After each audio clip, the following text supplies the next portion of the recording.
مساكم الله بالخير شباب الاتحاد. راح احكي اليوم على تشغيل الطوارئ مال البصمة. قبل شوي شفت استاذ وفاق صايره اليوم ويا حاله ما مشتغله السيارة والسبب جوزة البريك.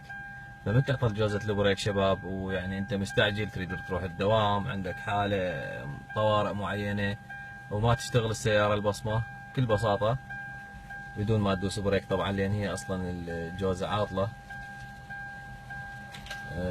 تضغط تفتح نارية،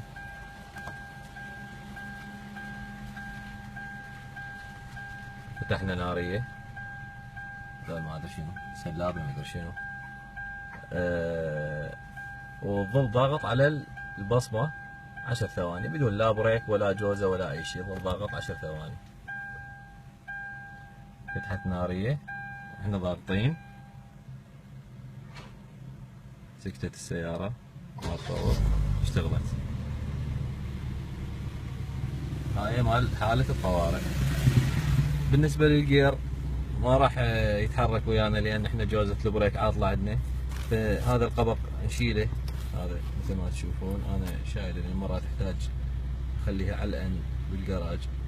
زين، السويتش مال البصمة نطلع اللبة مالته اللي هي الحديدة مال السويتش، المفتاح تدخله هنا بهاي المكان مال الشيفت لوك، وتحرك الجير على الدي وتتجه لأقرب مصلح أو تقضي حاجتك اللي هي طارئة.